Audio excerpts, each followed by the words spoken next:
कोमल चित मेरी लाडली प्यारी, कोमल चित मेरी लाडली प्यारी।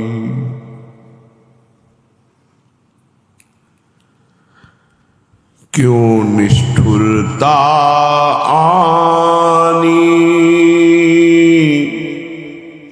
क्यों निष्ठुरता आनी, कोमल चित मेरी लाडली प्यारी, क्यों निष्ठुरता आनी। कारण रहित कृपालु सुंदरी, कारण रहित कृपालु सुंदरी, सर्वोपरि महारानी, क्यों निष्ठुरता आनी।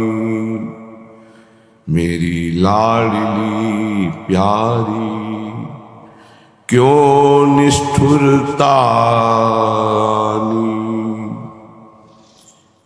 अधम उदाहरण प्रगट लोक तिहूं, कोमल चित ठकुरानी।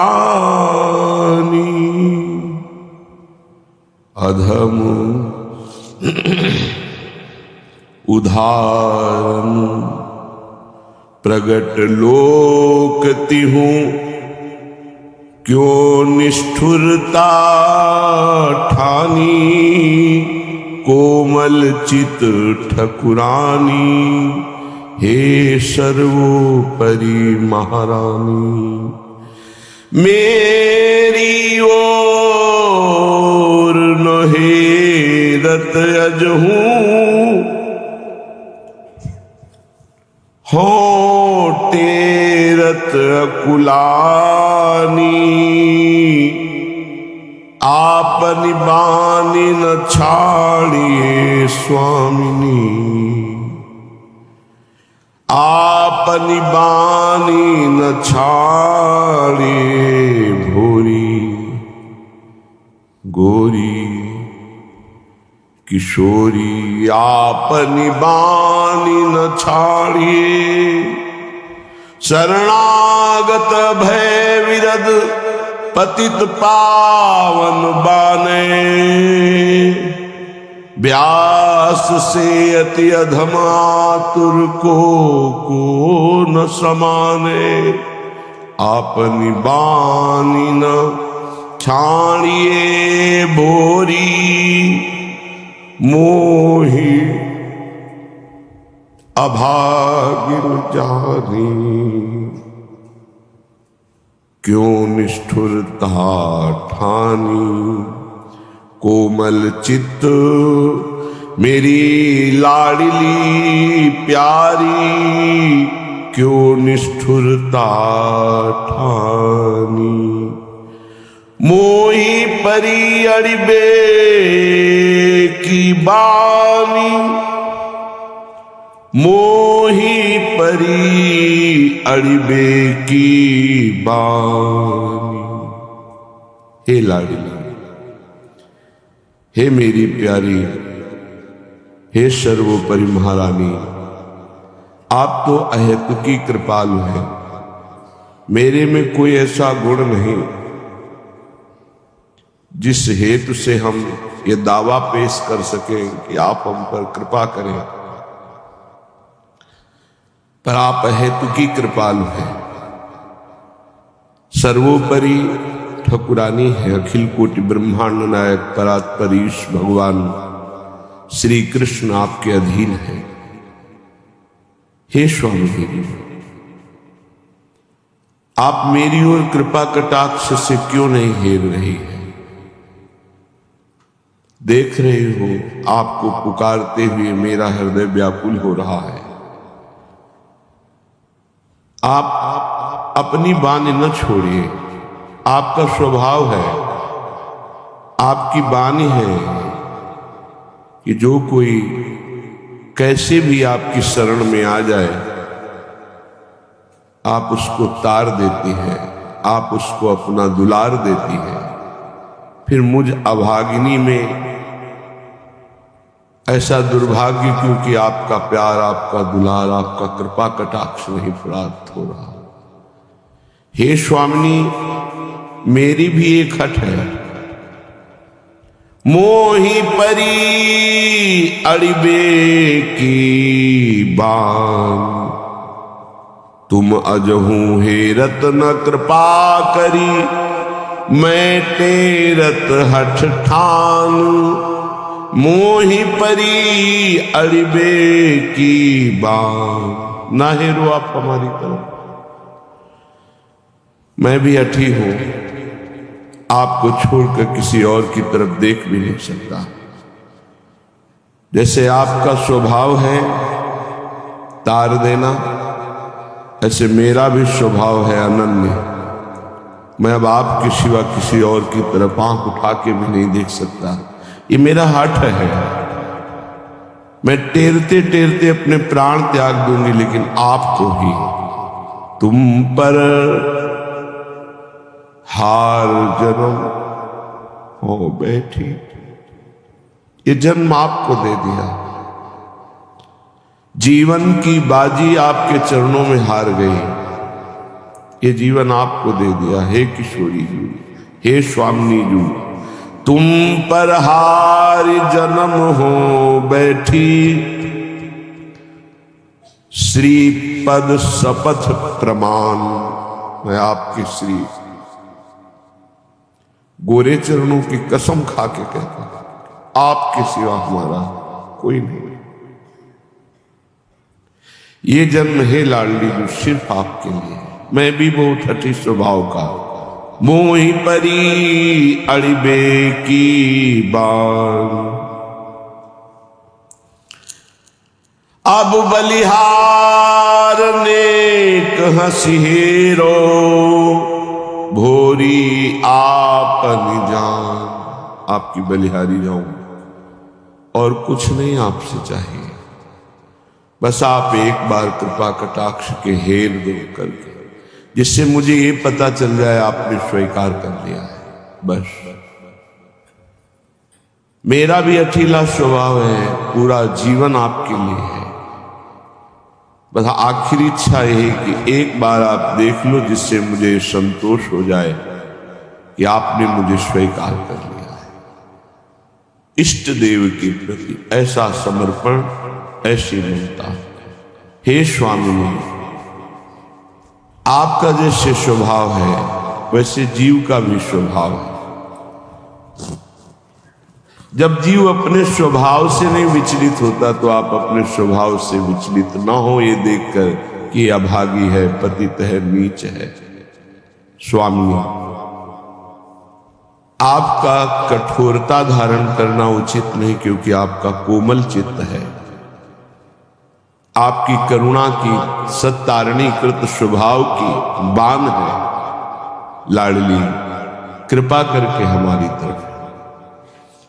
इस हेरने में क्या छुपा हुआ है? क्यों भोरी सखी ऐसा कह रही? श्रीमद राधा सुधानिधि में हितजू महाराज कह रहे, जिसकी तरफ एक बार श्री जी ने देख लिया, उसको ऐसे प्रेमानंद की अनुभूति होती है कि करोड़ों मोक्ष तुच्छीकृत हो जाते हैं। श्री जी ने एक बार जिसकी ओर देख लिया, वो ऐसे महाप्रेम का अधिकारी हो जाता है कि करोड़ों मोक्ष सुख में भी वो परमानंद, प्रेमानंद नहीं, जो श्री जी की एक बार कृपा कटाक्ष पड़ने पर प्रकट होता है। उपासक जब अपने आराध्य देव की अनन्यता में अपने अंतःकरण, अपनी इंद्रियां सर्वस्व अर्पित कर देता है, तो उसके हृदय में दिव्य लीलाओं का स्फुरण होने लगता है। बहुत ही अद्भुत महासुख जो ब्रह्मानंद में नहीं है। श्री सुखदेव जी महाराज ब्रह्मानंद में मगन महापुरुष हैं। जब बरहा पीडम नटवर वपुः कर्णयोः कर्णिकारम बिभ्रदवासा कनकवश कपिशम वैजयंतीम चमालाम रंध्रान वेणो रदर सुधया पूरयन गोप वृंदैः वृंदारण्यम स्वपदरमणम प्राविशद गीत कीर्ति। इस श्लोक को सुना तो श्री कृष्ण रूप माधुरी उनके सामने भावनात्मक प्रकट हुई, तो ब्रह्मानंद फीका लगने लगा और श्री कृष्ण लीला के 18,000 श्लोक वाली श्रीमद् भागवत को संपूर्णतया कंठस्थ करके गान करते हुए निरंतर विचरण करते। तभी गंगा किनारे समस्त ऋषियों ने उनका स्वागत किया और उन्होंने अमृत में भगवत लीला के 18,000 श्लोक परीक्षित जी को सुनाकर परम पद में स्थित कर दिया।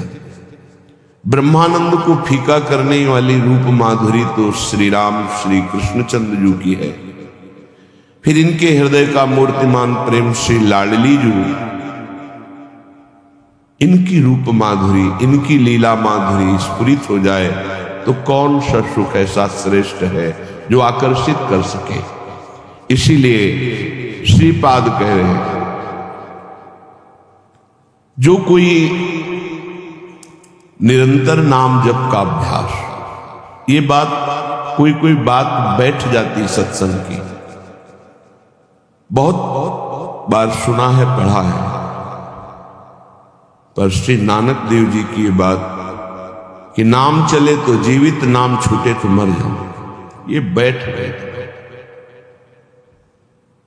जब से पढ़ा तब से दिमाग में बैठी, अरे कितनी जोर की नाम निष्ठा, नाम चले तो जीवित, नाम तो मृत्यु। ये कई बार पढ़ा, पर बैठ जाने की बात होती। कई महापुरुषों के श्रीमुख से ऐसा सुना, पर बैठ जाए, आग लग गई है। नाम चले तो जीवित, नाम छूटे तो मृत्यु। ऐसा जो नाम जाप करता है, कुछ अनुभव हो या ना अनुभव हो, अपने इष्ट पर जो पूर्ण समर्पित होता है। हमें अध्यात्म का अनुभव अहंकार से होता है, ध्यान रखना। जैसे जैसे अहंकार गलित होगा, ये अनुभव ही नहीं होगा कि मेरी कोई ऊंचाई हो रही है, मैं कोई अध्यात्म की उत्तम भूमिका पर आ गया हूं, ऐसा अनुभव नहीं होगा। क्योंकि ये अनुभव अहंकार को ही होता है। मुझे ब्रह्मानुभूति हो गई है, ये अनुभव अहम को होता है।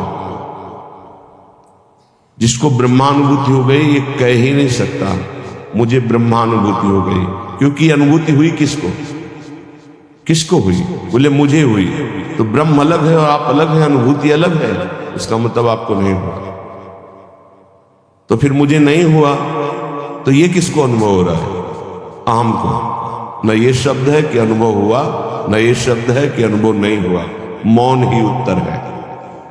ऐसे ही अपने आराध्य देव की हृदय में अनन्यता, मेरी अध्यात्म ऊंचाई हो रही है या नहीं हो रही, ये दोनों अहम को अनुभूति होती है। सिर्फ अहम को, अपने को क्या करना है? साधन और साध्य इष्ट को मानकर पूर्ण समर्पित। ये बात कम समझ में आएगी अहंकार को। जहां अहम स्थापित है वहां ये समझ में नहीं आएगा। पूर्ण यंत्रवत, यंत्र को यंत्री कैसे संचालन करता है, उसकी कोई इच्छा नहीं होती। यंत्र की कोई इच्छा नहीं होती। जैसा यंत्री चाहता वैसा यंत्र घूमता है, ऐसे शरणागत होता है। हमारी साधना, हमारा साध्य एक ही है, हमारा जीवन समर्पित है। तो उसमें फिर क्या जागृत होता है? कल की श्लोक की पुनरावृत्ति, जो त्यक्त्वा सर्वान् गृह द्वार सकल गुणालंकृत स्त्री श्रुताधीन, जिसके हृदय में बात बैठ गई कि मेरा जन्म तो केवल भगवत प्राप्ति के लिए है, भगवत प्रेम के लिए। ये घर द्वार स्त्री पुत्री माया का नाटक मुझे फंसाकर पूरा जीवन फिर बर्बाद कर दे, इसलिए अब नहीं, अब मैं अपने जीवन को बर्बाद नहीं होने दूंगा। तो त्यक्त्वा सर्वान, दो प्रकार से त्यक्त्वा शब्द की कल चर्चा हुई। एक है राग त्याग करते हुए घर में रहना, और एक है वैराग्य धारण करके पूर्ण जीवन को निवृत्ति मार्ग में स्थापित करना। जो राग त्यागी वैरागी, वो सर्वत्र अत्यंत सम्मान नमथ महता, चाहे जितना बड़ा सम्मान हो उसे स्वीकार नहीं करता। सम्मान स्वीकार करने का मतलब है अध्यात्म उन्नति का विश्राम। अब आगे आप नहीं बढ़ सकते। सम्मानम कल्याति घोर गहन। माता पितरो गुरुणामपि चनहि मनागा ग्रही कोमलात्मा। वो कभी हृदय में ऐसे कोमलता नहीं धारण करता कि ममता उसे पुनः बांध ले।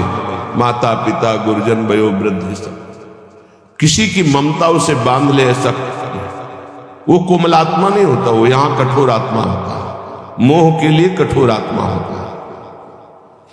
नो श्रवण नैव ग्रहणन, वो कुछ किसी की निंदा आदि परिचर्चा आदि सुनता भी नहीं है।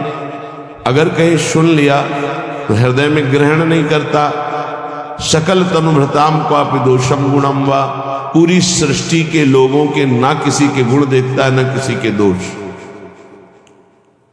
त्यक्त्या शेषाभिमानो, किंचन मात्र भी अभिमान शेष न रह जाए, ऐसे सब अभिमान का त्याग कर देता है।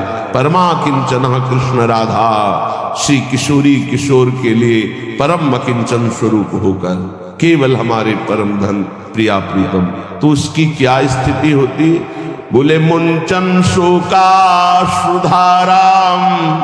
सतत मरुचिमान ग्रास मात्रा ग्रहेपि, क्षिप्तो बद्धो हतो वा गिरिवद विचलः सर्वसंगैर्विमुक्तः, नैष्किंचन्यैक काष्ठां गत उरुतरयोत्कंठया चिन्तयन् श्री राधा कृष्णां हि पंकेरुदल सुषमां कोपि वृंदावने।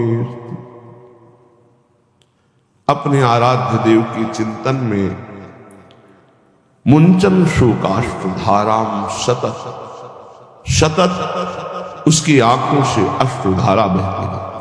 अश्रुधारा दो प्रकार की होती है। एक होती आनंद अश्रु, अपने इष्ट के रूप माधुरी का पान करते हुए इतना आनंद बढ़ रहा है कि रोना आ रहा, रुदन आ रहा। निरखत नित्य विहार पुलकित तन रोमावली, आनंद नैन सुधारे हेतु कृपा हरिवंश की। आनंद नैन सुधार, रात दिन उस आनंद शीतल अश्रु प्रवाहित होते हैं। आनंद अश्रु एक होते हैं कब मिली हो, रात दिन उसके अंदर मिलन की रुदुषुरम राजन कृष्ण दर्शन लालसा, ये विरह के तप्त अश्रु होते हैं।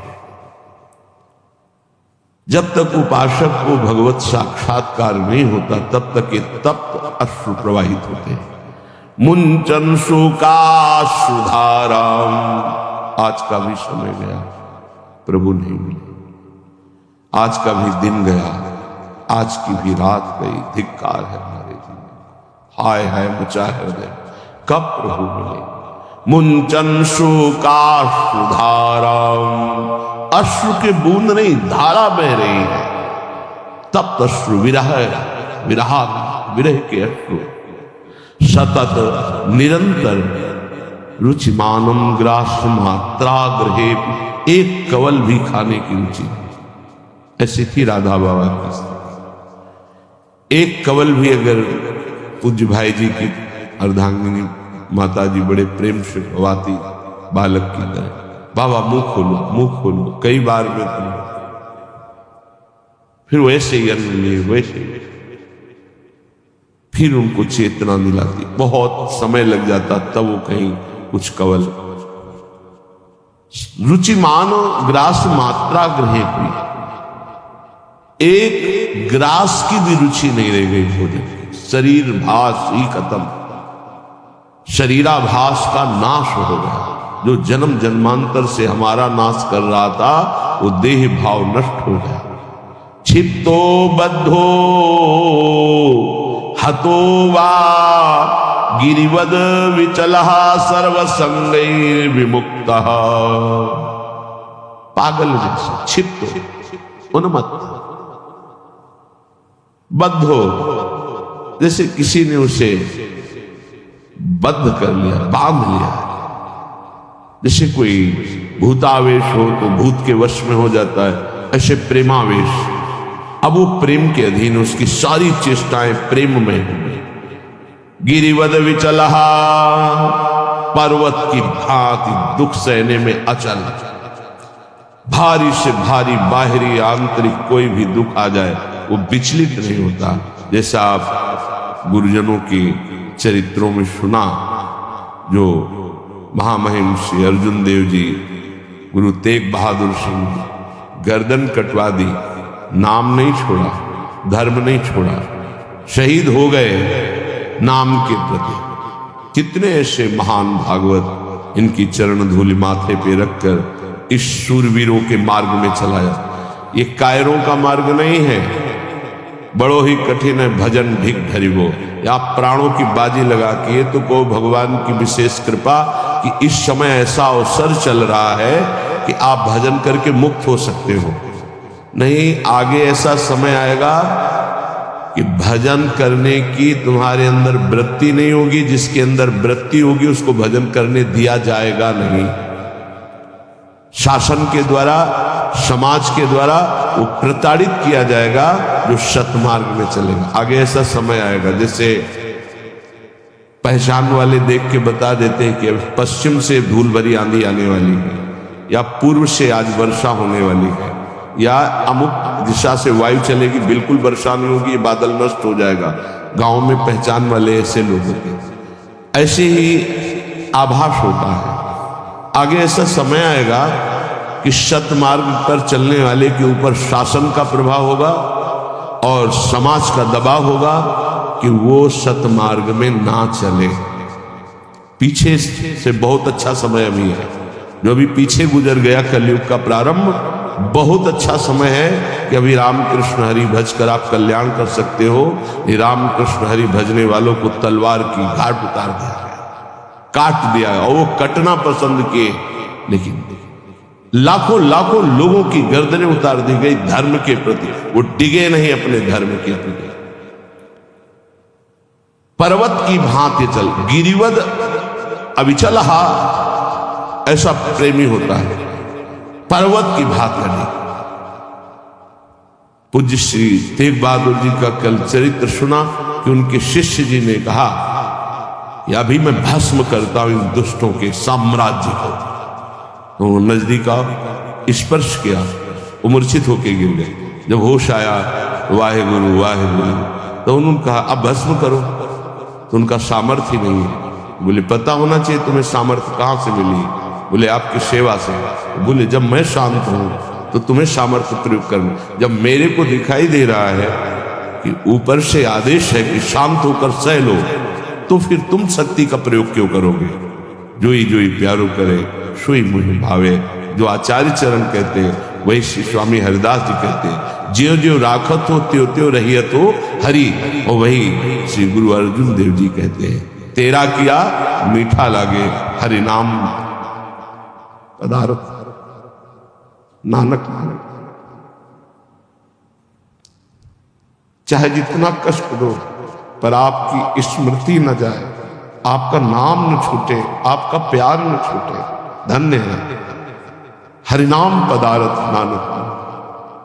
बस केवल आपका नाम हमारी जिह्वा पे चलता है, गर्दन उतर जाए, चाहे जितना कष्ट दिया जाए।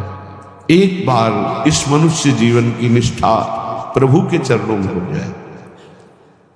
हम कैसे कच्चे खिलाड़ी हैं। जरा सा भय का अवसर आया, भगवान को छोड़ दिया, उनके नाम को, उनके भजन को छोड़ दिया। गिरिवद अचला, पर्वत की भांति अडिग रहे अपने धर्म में, अपनी उपासना में। सर्व संगैर विमुक्ता, किसी का सपोर्ट न ले। अर्जुन देव जी के पास आए तो मियां पीर, वो बड़ी दिव्य शक्तियों के स्वामी थे, कि आप आदेश करो तख्त के तख्त को पलट देता हूं मैं। नहीं नहीं, तुम क्या समझते हो, हमें तुम्हारे सहयोग की जरूरत है। आकाश की तरफ देखो, देखा तो दैवी शक्तियां खड़ी, केवल आदेश लेने। बोले देख रहे हो, तुम्हारी शक्ति की जरूरत नहीं है। नहीं, वाहेगुरु की इच्छा है, बड़ी मधुर इच्छा है कि सहो तो उसे सहो। जोई जोई प्यारो कहे, बहुत बड़ा सूत्र श्रीमद चतुरासी जी में पहली पंक्ति में स्वामी जी कह रहे, ज्यो ज्यो राखत हो त्यों त्यों रहियत हो हरि। हे हरि, तुम जैसे रखो वैसे, गिरिवद अचला, अपनी निष्ठा से कभी विचलित न हो। सर्व संगेर विमुक्ता, किसी अन्य का सपोर्ट नहीं होना चाहिए। कि कोई विपत्ति पड़ी तो हम हाय हाय करके किसी के पास बैठ जाएं, किसी का सहयोग नहीं। सहयोग देने वाले को भी मना कर दे, जाइए, क्योंकि आप सहयोग देंगे तो मैं जान नहीं पाऊंगा कि मेरे हरि की क्या इच्छा है। चलिए जाइए, उनकी इच्छा जो होगी वही होगा। नैष्कंचन्यैक काष्ठाम गत परम निष्किंचन। निष्किंचन उसे कहते हैं जो प्रभु के सिवा अपना कुछ नहीं मानता। धन संपत्ति परिवार सुहृद मित्र कोई नहीं। जैसे परम अकिंचन प्रिय हरि के रे गोस्वामी जी कह रहे, वो जैसे श्री मीरा जी, मेरे तो गिरधर गोपाल दूसरों न कोई।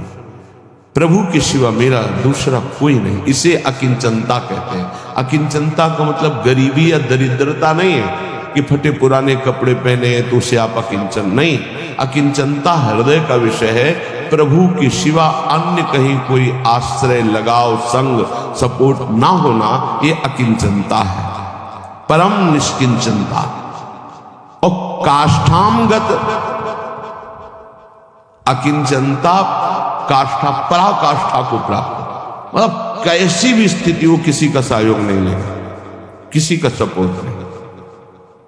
ये जीवन में याद रखना चाहिए।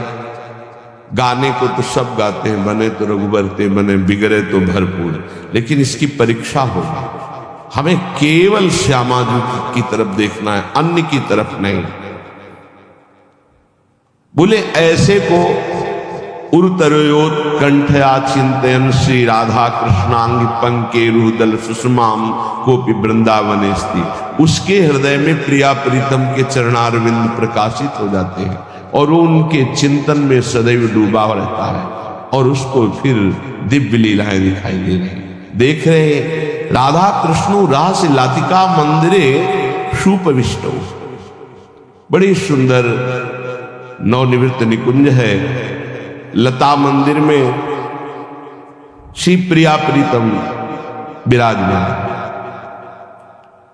लत्याविष्टौ रस वसल सद दृष्टि वांगंग चेष्टो, एक एक अंग की चेष्टा हास परिहास प्रेममयी हो रही। प्रिया प्रीतम सखियों ने मालाम कंठेर पे, बड़ी सुंदर सुंदर मालाएं गूंथकर, धन्य है उनके कर कमल जो श्री जी के लिए माला गूंथते हैं, धन्य है वो कर कमल जो श्री जी को माला धारण कराते हैं। मालाम कंठे अर्पय, बड़ी भाग्यशाली सखियों ने अपने कर कमल से माला गूंथकर श्री जी को धारण कराई।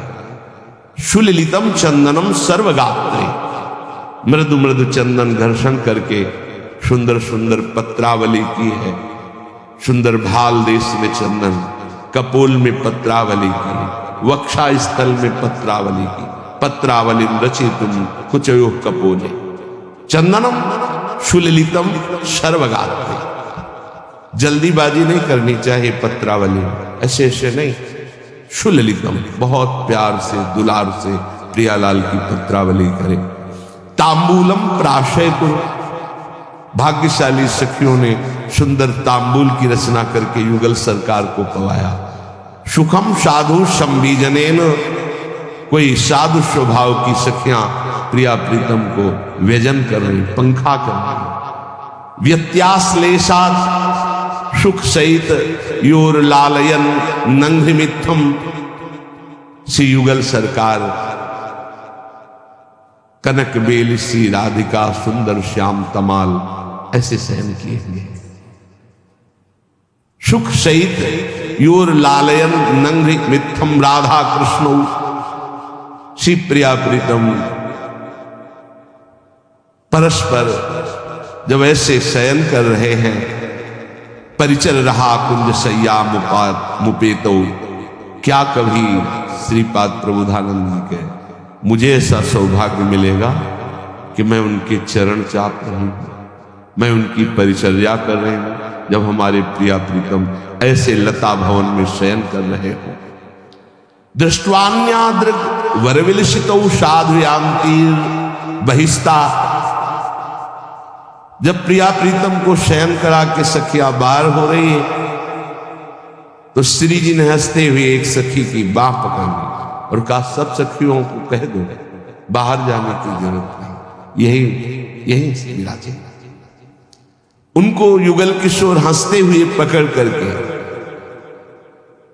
स्ताभ्याम मत्ता सहस व नम्या सा सौख्य मग्ना, यही विराजे। सब सखिया अत्यंत सौभाग्य मनाती हुई युगल सरकार के समय सिर झुका करके खड़ी। किशोर वयसा स्फुरत पुरट रोचिसो मोहिनी। ऐसा मोहिनी स्वरूप प्रियाजू का, ऐसा मोहन स्वरूप लालजू का सखियां अपने नौ किशोरी किशोर को भर नेत्र देख रहे। क्या अद्भुत सुख युगल सरकार का। सुचारु कृष्ण मध्यमा प्रथुनितंब बक्षोरुहा। तो श्री जी की सखियां भी स्वर्णिम लता के समान प्यारी जी को आसपास घेरे हुए सैया के सब। सुवेणी पटभूषणा स्मृत राधिका किंकरी। श्रीपाद कह रहे, मैं सदैव यही प्रियाजू से मानता हूं कि आपकी इन दासियों, इन सखियों, इन किंकरी, इन मंजरियों का चरण दास्य मिले, इनकी आज्ञा पे रहूं और सदैव इनका चिंतन बनता रहे। प्यारे जू की इस प्रेम राशि रस में प्रवेश पाने के लिए अनन्यता की अत्यंत आवश्यकता होगी। बहुत से जीवन व्यतीत हो गए, ये जीवन हम श्यामाजू को दे देते हैं तो जीत जाओगे। बाजी जीवन की यहां लगाई जाती है, रुपए पैसे की नहीं, यहां जीवन की बाजी। त्यक्त्वा सर्वान गृह द्वार, सब एक दांव में रख दिया पूरा जीवन, तो जीत जाओगे। नागरीदासी जन्म जितायो बलिहारी बलिहारी। बलिहारी है युगल सरकार, बिहारी बिहारी जी, आपने हमें जिता दिया, जीत गए। अब कोई संशय नहीं, जीत गए, पक्का जीत गए। श्रीधाम वृंदावन मिला, प्यारी जू का नाम मिला, प्यारी जू की शरणागति मिली, रोज सत्संग मिल रहा है। अब कह सकते हैं अहो भाग्य है, अब हम जीत गए। प्यारी जू के चरणारविंद की प्रीति, प्यारी जू के चरणारविंद की सेवा निश्चित मिलेगी, निश्चित। हम अनन्य भाव से केवल इस द्वार को न छोड़ें, अपनी टेक पक्की होनी चाहिए। उधर से तो बड़ी उदारता ही उदारता है। यदि ऐसा नहीं तो संत वाणी महापुरुष जन कहते हैं, शोक स्थान सहस्त्राणी भय स्थान शतानिच, दिवसे दिवसे मूढ़ माविशंति नो पंडितम। यदि तुमने भगवत प्राप्ति नहीं की तो मानव देह में हजारों ऐसे स्थान हैं जहां तुम संकटों में फंस जाओगे। हजारों सैकड़ों स्थान हैं जो तुम्हें शोक मग्न कर देंगे। प्रतिदिन तुमसे ऐसे कर्म बनेंगे जो तुम्हारी दुर्गति करा देंगे। इसलिए भगवत प्रेमी महात्माओं का संग करके इसी जन्म में इद चेद वेदी दथ सत्यमस्ति न चेदिहा वेदिन महति विनष्टि भूतेषु भूतेषु विचित्य चीराः प्रेत्यास्मान् लोकदमृता भवन्ति।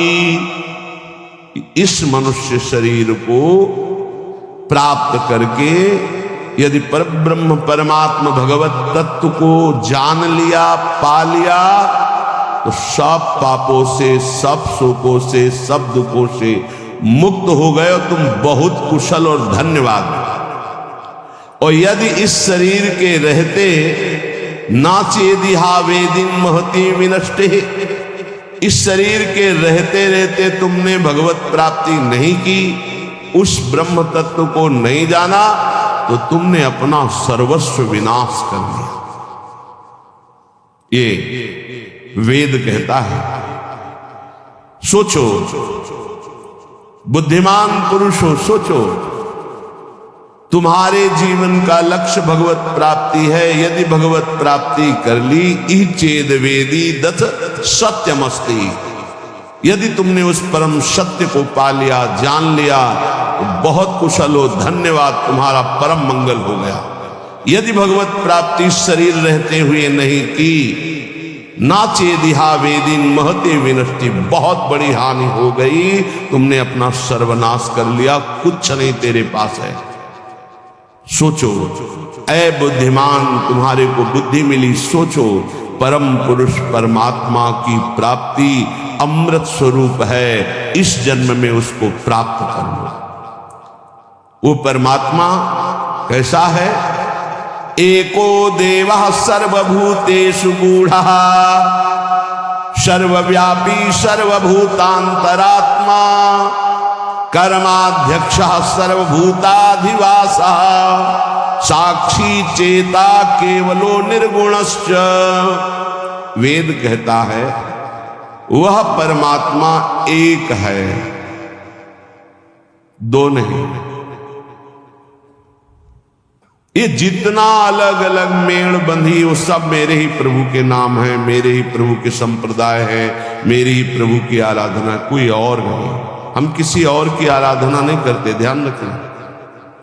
हमें किसी और की कृपा की आकांक्षा नहीं है।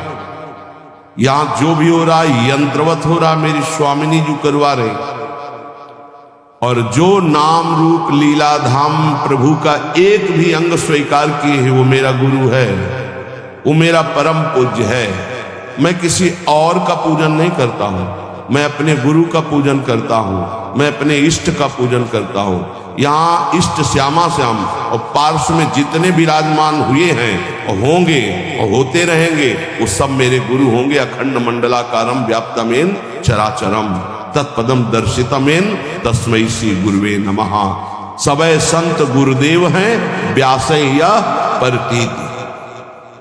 एको देवः, ये वेद कह रहा है, बिल्कुल स्पष्ट, ये दिमाग में बैठा लो। परमात्मा कैसा है? एको देवः, वो एक है। सर्वभूतेषु गूढ़ः, उस समस्त शरीरों में गूढ़ रूप से छुपा हुआ है, वो रहस्य रूप से छुपा छुपी का खेल खेल रहा है। समस्त शरीरों में एक ही परमात्मा है, समस्त उपासनाओं का एक ही परमात्मा इष्ट है। उसे कितने नामों से, अनंत नामों से बोलो, पर वो है एक। एको देवः है कहा? सर्वभूतेषु गूढ़ा, इन्हीं समस्त शरीरों में गूढ़ रूप से छुपा हुआ है। सर्वव्यापी सर्वभूतांतरात्मा, वो सर्वव्यापी है, वो इन शरीरों में भी है और वो इन जड़ में भी है, खंबे में भी है, वृक्ष में भी है, पत्थर में भी है, कहीं भी सर्वव्यापी, हर जगह है। जैसे यही बात कही प्रहलाद जी ने, तो कहा कहां तेरा हरि है? हिरण्यकश्यप ने तो कहा इस तलवार में, इस खंबे में, हमें, आप में, सब में। खंबे में है तेरा इष्ट हरि।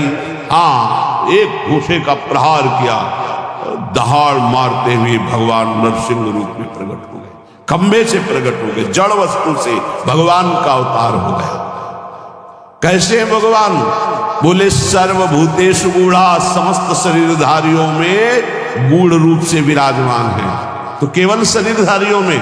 बोले नहीं, सर्वव्यापी, सर्वत्र, किसी में कोई ऐसा अणु परमाणु नहीं, अणु अणियान, महतो महियान, छोटे से छोटा, बड़े से बड़ा, कुछ ऐसा नहीं जिसमें मेरा भगवान ना समाया हो। सर्वभूतांतरात्मा, वो अंतर्यामी रूप से सर्वभूतों के अंदर विराजमान, सब जगह विराजमान है। कर्माध्यक्ष, वो सबके कर्मों का अधिष्ठाता है, वो देख रहा है तुम क्या कर रहे हो, इसलिए भोगना पड़ेगा। किसी और के देखने की जरूरत नहीं। कर्माध्यक्ष वो परमात्मा, वो देख रहा है। डरो उससे, डरो। पाप कर्म करते समय ध्यान रखो, तुम्हें देख रहा है कोई, वो है परमात्मा, वही कर्माध्यक्ष, वही न्यायाधीश है, वो स्वयं देख रहा है। किसी की वकालत की जरूरत नहीं, गवाही की जरूरत नहीं, साक्षी की जरूरत नहीं। कर्माध्यक्ष, वो समस्त कर्मों का अध्यक्ष स्वामी तुम्हारे कर्मों को देख रहा है, उसका अवश्य फल तुम्हें देगा। सर्वभूताधिवासः, समस्त भूतों में वो निवास कर रहा है, पक्का निवास कर रहा है। साक्षी चेता, वो सबका साक्षी है और चैतन्य घन स्वरूप है। केवलो निर्गुणश्च, वो सतोगुण, रजोगुण, तमोगुण तीनों गुणों से ऊपर उठा हुआ निर्गुण है। निर्गुण का तात्पर्य होता है गुणातीत। गुणातीत माया के इन तीनों गुणों से ऊपर, सबको चेतना प्रदान उसी से होती है। चैतन्य शक्ति उसी से जागृत होती है। एको वसी निष्क्रियाणाम बहुनामेकम बीजम बहुधा यह करोति तमात्मस्थम मेनु पश्यन्ति धीरास्तेषां सुखम शाश्वतम नेतरेषाम। जो अकेला एक अनंत ब्रह्मांडों में, अनंत भूतों में, अनंत शक्तियों में अपनी शक्ति का संचार करता है, वो सबका शासक एक ईश्वर है। वो प्रकृति को बीज रूप से अनेक रूपों में परिणित करके विराजमान, ये सब वही साक्षात विराजमान, वही प्रकट रूप में दिखाई दे रहा है, वही अप्रकट सबके हृदय में विराजमान, सबसे परे, सब में भरे, सबसे परे और सब में भरे। जो सबसे भरे वही सबसे परे, जो सबसे परे वही सब में भरे। यह रहस्य रघुनाथ कर बेगी न जाने कोई, और जो जाने रघुपति कृपा तो सपने मोह न होए। जो ऐसे परमेश्वर का अनुभव कर लेता है वो सदैव परमानंद में मगन रहता है। तेषाम सुखम शाश्वतम नेतरेषाम, जो सबसे परे, सब में भरे, ऐसा अनुभव कर ले। यो माम पश्यति सर्वत्र सर्वम च मयि पश्यति तस्याहम न प्रणश्यामि सच में न प्रणश्यति। वो कभी मेरे से दूर नहीं होता, मैं कभी उससे दूर नहीं होता। जो ये जान जाता है सब में श्री भगवान है और सब श्री भगवान में है। विराट रूप भगवान में सब वास कर रहे, सूक्ष्म रूप भगवान सबके हृदय में वास कर रहे। नित्यो नित्यानाम चेतनश्चेतनानाम एको बहुनाम यो विदधाति कामान तत्कारणम सांख्य योगाधिगम्यम ज्ञात्वा देवम मुच्यते सर्वपाशई। देखो ये वेद है, इसको समझ लोगे तो कभी संशय नहीं होगा। वो परमात्मा एक है, वो सर्वव्यापी है, वो सर्वसाक्षी है, वो कर्माध्यक्ष है, वो समस्त प्राणियों में विराजमान अकेला, सबको जीवनी शक्ति, बौद्धिक शक्ति, सबको वही दे रहा है। जो एक नित्य चेतन परमात्मा है वही तुम्हारे कर्मों के फल का विधान करने वाला है। इसलिए बहुत शीघ्र ज्ञान योग से, कर्म योग से, भक्ति योग से उस परमात्मा को प्राप्त कर लो और जीवन मुक्त हो जाओ। सबके कारण रूप परम देव परमात्मा को प्राप्त कर लिया तो समस्त बंधनों से मुक्त हो जाओगे। ज्ञात्वा देवम मुच्यते सर्वपाशई है, सर्व बंधनों से मुक्त हो जाओगे। जीवन का परम लक्ष्य वेद कहता है, श्वेतर्वेद, आपको भगवत प्राप्ति इसी जन्म में करनी, और कोई जन्म नहीं है। बार बार अन्य योनियों में जाने पर तुम कोई नया कर्म नहीं कर सकते, केवल मनुष्य जीवन में भगवत प्राप्ति कर सकते हो। वो भगवत प्राप्ति किसी और की उपासना से नहीं होगी, महापुरुषों के चरणों की उपासना से, एकमात्र भगवान की उपासना। रहुगणित तत्तपसा न याति न चेज्या न निरपणाद गृहाद्वा न छंदसा नैव जलाग्नि सूर्यो बिना महात्पाद रजोभिषेकम। तो ये कह रहे हैं। और कोई उपासना से इनकी प्राप्ति नहीं होने वाली।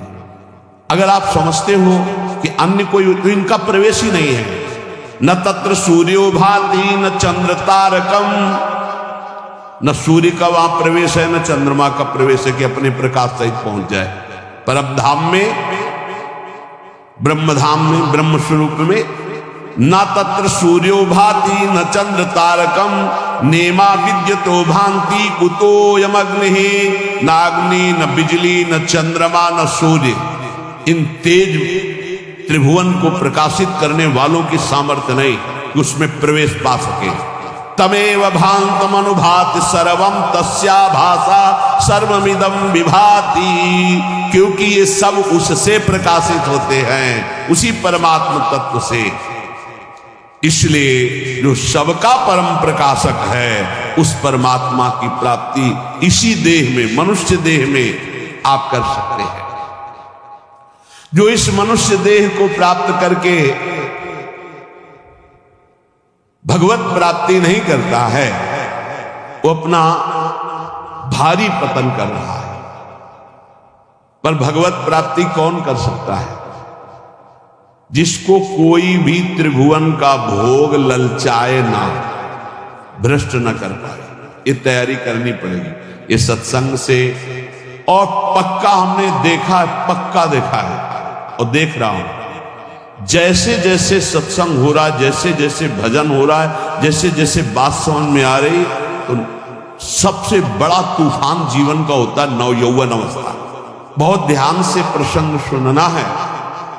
जब तक भोगों की आसक्ति आपके अंदर किसी भी भोग की रहेगी तब तक आपको भगवत प्राप्ति का उत्साह नहीं होगा। एक बार ये जो प्रसंग चल, एक बार नचिकेता नाम के ब्रह्म ऋषि के पुत्र थे वो, तो उनका जन्मोत्सव मनाया जा रहा था। तो जन्मोत्सव में अब वो ब्रह्म ऋषि थे तो बहुत से ब्रह्म ऋषियों को बुलाया, मंत्रोच्चारण हुए वेदों के, फिर गौवें दान किया। तो नचिकेता ने देखा गलत हो रहा है, उन्हीं का जन्मोत्सव था। अच्छी अच्छी गौवें गौशाला में रख ली गई हैं और जो कम दूध देती हैं या जो दूध देना छोड़ने वाली है वो गौवें दान की जाए। तो उन्होंने दान करते समय ही पिता से कहा कि मुझे ये आपकी दान पद्धति ठीक नहीं लग रही है। ऋषि पुत्र ऋषि थे तो एक तरह से पिता का अपमान हो रहा है और पिता की निंदा हो रही है। उन्होंने कहा आप ये ऐसी दुबली पतली गौवें दान कर रहे हो, स्वस्थ गौवें, नई ब्याई हुई गौवें आप दान नहीं कर रहे हैं। ये दान पद्धति के विपरीत आप दान क्यों कर रहे हैं? गौवें किसके लिए रखे हैं? मेरे लिए ना, मैं पुत्र हूं ना, तो आप दान मेरे लिए ही तो कर रहे हैं, तो आप ऐसा दान क्यों कर रहे हैं? तो मेरे को किसको देते हैं? मेरे लिए गौवें तो मेरे को किसको देते हैं? तो उनका तुम्हें मृत्यु को देता हूं, जा। बड़े क्रोध में हुए और जा यमपुरी की यात्रा कर। और वो ब्रह्म ऋषि एक एक शब्द सत्य होता है, सत्य बोलने वालों का, तत्काल यमपुरी के लिए नचिकेता। अब अपराध था नहीं, इसलिए सशरीर यमपुरी गए। अब जो ही यमपुरी में पहुंचे तो जो 12 महाभागवत है उनमें एक धर्मराज जी को भी कहा गया। पापियों के लिए वो यम भयानक रूप है और धर्मात्माओं के लिए धर्मराज स्वरूप है। वहां वो थे नहीं, वो ब्रह्म सभा में किसी कार्य हेतु गए हुए थे। उनकी पत्नी ने आतिथ्य सत्कार करते हुए नचिकेता को वहां रखा कि जब तक धर्मराज जी नहीं आते हैं तब तक आप विराजमान रहिए। धैर्यपूर्वक वहां रहे। जब धर्मराज जी आए उनको कुछ बताना नहीं होता, वो सर्वज्ञ तत्काल देखा कि हाँ इनका कैसे आगमन हुआ, जान गया, बहुत प्रसन्न हुआ। हे ऋषि बालक, मैं तुम्हें हृदय से सम्मानित करता हूं, मेरा आतिथ्य स्वीकार करो। अर्घदान किया धर्मराज जी ने और कहा मैं तुम्हारी धर्मनिष्ठा, सत्यनिष्ठा और परम पवित्र दूसरों के प्रति सुख बुद्धि का नमस्कार पूर्वक प्रशंसा करता हूं। मैं बहुत प्रसन्न हूं, बोलो तुम क्या चाहते हो? उन्होंने कहा मैंने सुना है कि आपको ब्रह्म बोध हुआ है, अध्यात्म विद्या के आप परम ज्ञाता हैं। मैं आपसे आत्मज्ञान चाहता हूं। उनका नहीं। तुम पृथ्वी का सम्राट पद स्वीकार करो, सुंदर सुंदर नव युवतियां रानियों के रूप में तुम्हें मिलेंगी। मैं तुम्हें सम्राट पद में अभिषिक्त करूंगा। मृत्युलोक का सबसे बड़ा बलशाली, स्वस्थ रहकर हजारों वर्ष तक भोगों को भोगने वाला, चिंतित पदार्थ तत्काल उपस्थित हो जाएंगे। जो सोचोगे वही हो जाएगा, ऐसा तुम्हें आशीर्वाद देता हूं। बोले नहीं चाहिए, मुझे आत्मज्ञान चाहिए। छोड़ो, मैं तुम्हें स्वर्ग का देवराजेंद्र पद देता हूं। नवीन नवीन अप्सराएं तुम्हारी सेवा में रहेंगी। स्वास्थ्य भोग वैभव देवता तुम्हारे अधीन रहेंगे। ऐसा मैं तुम्हें वरदान देता हूं। बोले नहीं चाहिए, मुझे सिर्फ आत्मबोध चाहिए, आत्मज्ञान चाहिए। क्या क्या नहीं लालच दिया।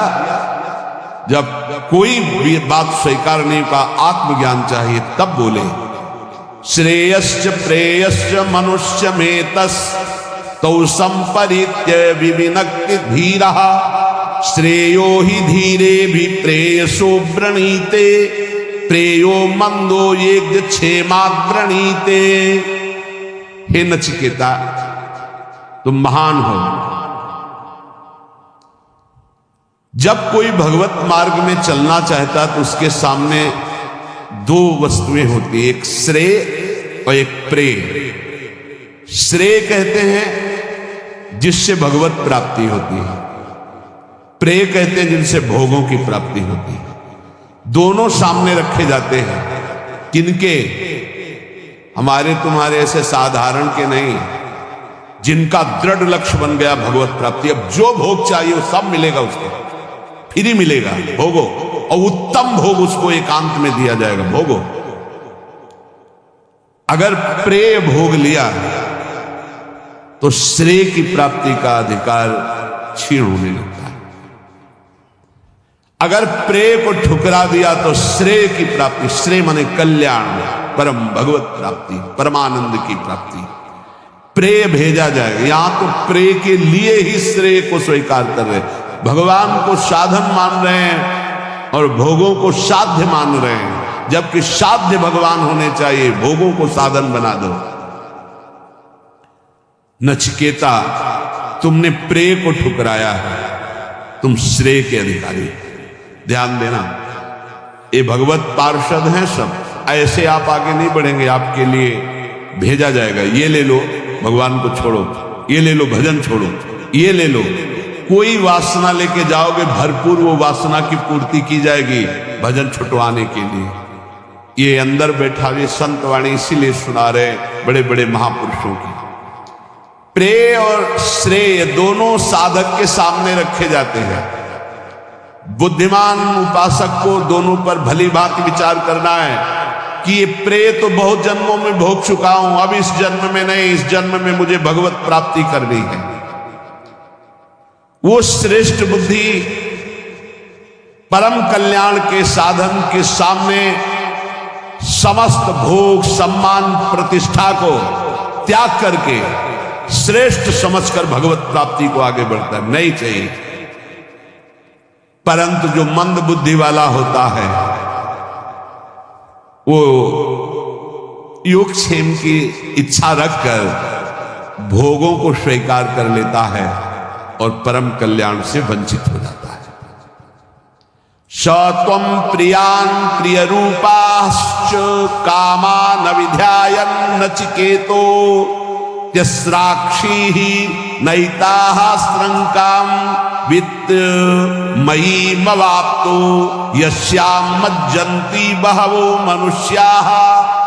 बहुत सुंदर प्रसंग है। हे नचिकेता, उन्हीं मनुष्यों में तुम ऐसे निष्प्रिय निकले कि तुमने न मृत्युलोक, न स्वर्गलोक, न किसी भी भोग को स्वीकार किया।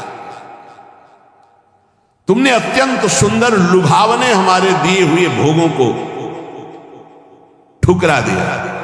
तुम्हें सुंदर रूप मिलता, सम्राट पद मिलता, परलोक में सब भोग मिलते, तुमने भली भांति उनका त्याग कर दिया। कहीं नहीं विचलित हुए मेरे लोभ देने पर भी। तुमने संपत्ति श्रृंखला को ही छोड़ दिया। तुम किसी लोभ में नहीं फंसे, जिसमें प्रायः सब फंस जाते हैं।